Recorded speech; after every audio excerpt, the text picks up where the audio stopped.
Sir इसके बारे में जो भी मेरे विचार हैं मैं बिल्कुल सीधा सीधा नहीं कहूँगा, टेढ़ा टेढ़ा कहूँगा। See struggle for this political survival number 1, ठीक है। और जिन लोगों ने ये किया, भाषा के मुद्दे को उठाया है, वो यही तो चाहते थे कि प्रेस क्लब ऑफ चंडीगढ़ में बैठे हुए बॉम्बे की इस घटना को पूरा देश में चर्चा हो जाए, वो ये चाहते थे, तो वो अपने उद्देश्य में बिल्कुल सफल हुए हैं। तीसरी बात इंपॉर्टेंट ये है, त्रासदी ये है हमारे देश की, वो एक कहावत है ना कि justice delayed is justice denied, दस जस्टिस लाइज इन कोमा। जब तुरंत ही चीजों के फैसले नहीं मिलेंगे, जब आपके कानून इतने लचर होंगे तो गड़बड़ होगी। जब गड़बड़ होगी तब इंस्टीट्यूशनल अथॉरिटीज जो हैं वो सर उठाने लगती हैं। उसी तरह से रीजनल पार्टीज जो है वो दादागिरी के ऊपर आ जाती हैं। 4 चीजें बता दी मैंने आपको, और इसमें सबसे इंपॉर्टेंट चीज ये है क्योंकि हमारा देश बहुत डाइवर्सिटी का देश है, धर्म, भाषा, संप्रदाय, अंचल के नाम पर एक नहीं हो सकते। और भारत के तिरंगे के ऊपर, मैं अक्सर कहता हूँ, हम तिरंगे के ऊपर तो एक हो सकते हैं। कोई कहेगा सफ़ेद, कोई कहेगा भगवा, कोई कहेगा हरा, तुम्हारी नज़र तिरंगे पर रहनी चाहिए क्योंकि वही हमारी आन शान है। लेकिन अलग अलग भाषा के हैं। हम हिंदुस्तान में तो ये बात कर लेते हैं, लेकिन जैसे न्यूयॉर्क में, पेरिस में, लंदन में, मिलान में पहुँचते हैं तो कमस्ता है मुझसे हमको बोलना ही पड़ता है। इसका ये भी एक पार्ट है। परंतु अगर किसी को बोलना नहीं आता है तो थप्पड़ मारना बिल्कुल नाजायज बात है। लेकिन जो लोग वहां बसे, आज ही आपने कहा, आप दुग्गल साहब, बहुत अच्छी बात है कि चंडीगढ़ में जो लोग आके बसे हुए, हर भाषा, धर्म, संप्रदाय के लोग हैं, उनकी कलेक्टिव रिस्पॉन्सिबिलिटी बनती है चंडीगढ़ के लिए, राइट सर। तो इसी तरह से मैंने छूटते ही आपसे कहा था, मुंबई मेरी कर्म भूमि है सर, ये याद रखिएगा आप।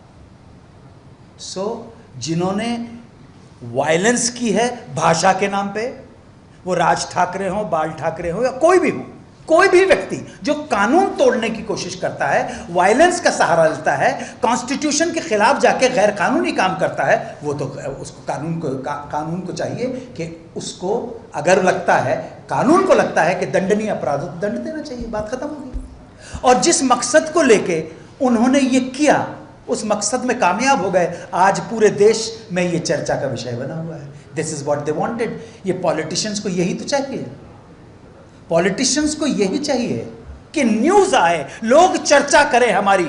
हम तो सोए हुए पड़े थे, और ये अकेले वो नहीं है, पूरे भारत के, पूरे वर्ल्ड के पॉलिटिशियंस का यही है। पॉलिटिशियन का मतलब पता है, मैं आपको बताऊं,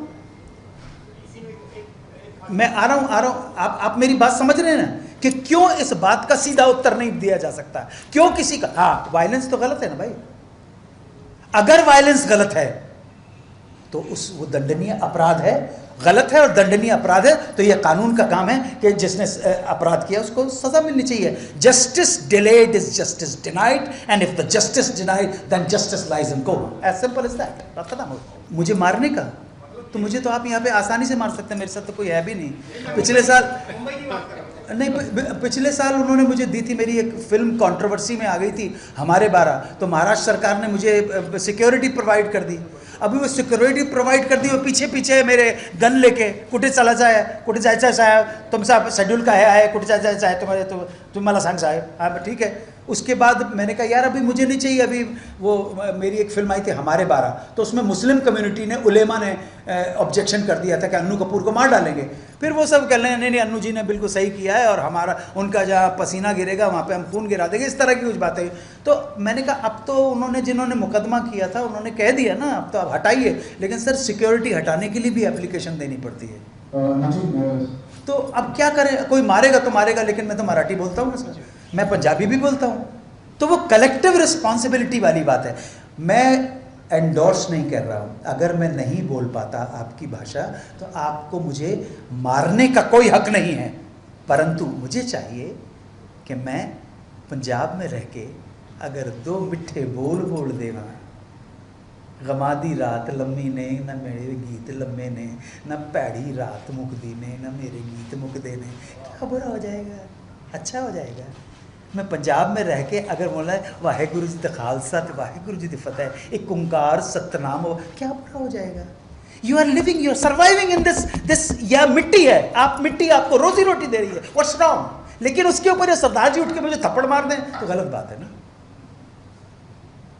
लेकिन यही एटीट्यूड अमेरिका में नहीं कर सकते आप। अमेरिका में आपको इंग्लिश सीखनी पड़ेगी, वहाँ नहीं बोल सकते आप मराठी या वहाँ पंजाबी ना। मिलान में तो और नहीं, पेरिस में आप कभी जाइएगा, ये 98 के बाद थोड़े सुधरे, 22 में के अंदर पेरिस में मैं लुट गया था, 13-14 लाख रुपए चले गए। पुलिस में रिपोर्ट, पुलिस वाला कह रहा कुछ नहीं होने वाला, आप 2 घंटे बिठाया, चाय पिलाई, मैंने कहा मुझे मालूम है कुछ नहीं होने वाला, मेरे पैसे कभी वापस नहीं आने वाले। 98 से पहले आपकी इंग्लिश का जवाब भी फ्रेंच लोग नहीं देते थे, समझ के भी इंग्लिश नहीं देते थे। उनको अभिमान था, ए तू आया है फ्रेंच में बात कर, क्या मोन्सियर मदम मेस्यू खुमतरीबू, फ्रेंच में बोल तू, क्या है सर।